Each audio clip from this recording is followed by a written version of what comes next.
Hello, it's lovely to be with you again this Monday morning. I hope you are all well. The reading today is from the Gospel of Matthew, a very well-known passage and well-loved. You'll recognise it as I speak. It's Matthew chapter 4.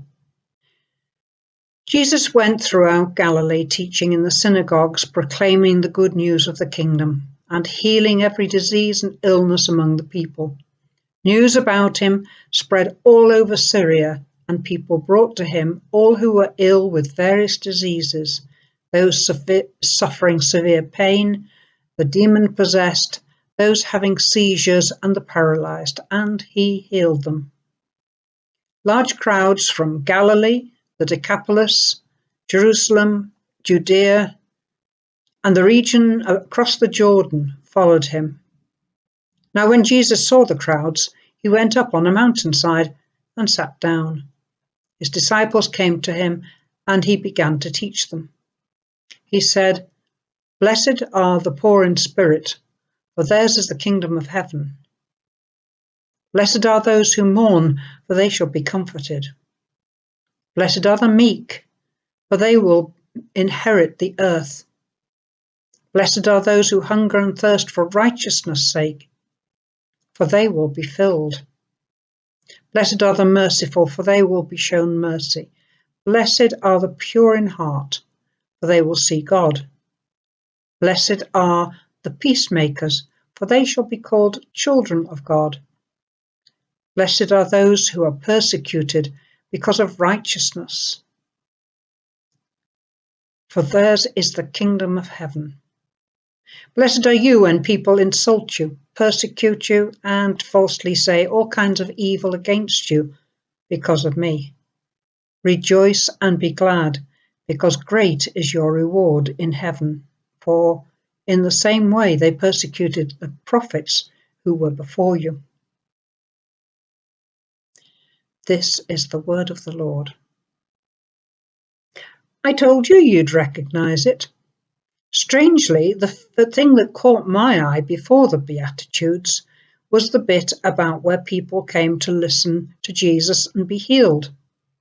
I had a look at the atlas to check, but the distances were enormous. As the crow flies, it's 60 miles to Damascus in Syria, and the main city of the Decapolis, Philadelphia, now called Amman, is another 60 miles, which means that both places are a heck of a lot further. Jesus' fame must have been seriously impressive. This just isn't a local gathering. It's like the north of England swarming into town. Do you remember those illegal beach parties in the early part of COVID when people from as far away as Leeds came for the night, causing mayhem with their parked cars all over the place? But let's get back to Jesus' teaching, which is far more important.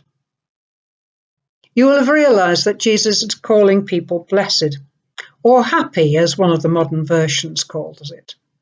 He is calling blessed all those that other people would have said were at the bottom of the pile. They were even possibly cursed.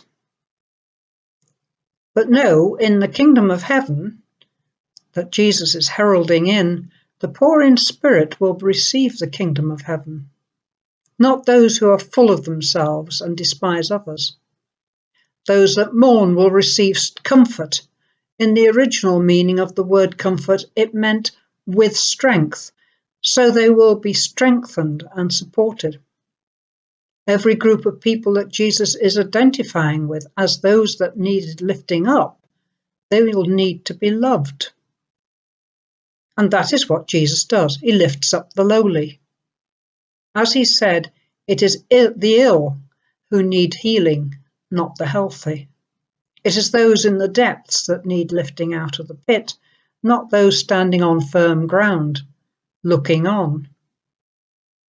When he calls us to follow him, he expects us to do the same sort of work to which he did. I don't mean walking about Middle East preaching to thousands, risking the wrath of the authorities unless you actually feel called to do it. The work that he calls us to do is to serve those that are the underdogs, those that the rich think unworthy, those that need the comfort of an arm round a shoulder. In other words, we are to be the people that actually physically bring the blessing to all who are in need. God's blessing to all in need. I like this Sermon on the Mount that Jesus gave. It gives in bite-sized pieces the instructions of the gospel for us to follow if we want to be Jesus' follower. To finish with a prayer that has served me well over a very many years, from Ignatius of Loyola. Teach us, good Lord, to serve thee as thou deservest, to give and not to count cost, to fight and not to heed the wounds, to toil and not to seek for rest, to labour and not to ask for any reward save that of knowing that we do thy will. Amen. Thanks for being with me this morning. I hope all goes well for you this day, and may God bless you and keep you safe. Goodbye for now.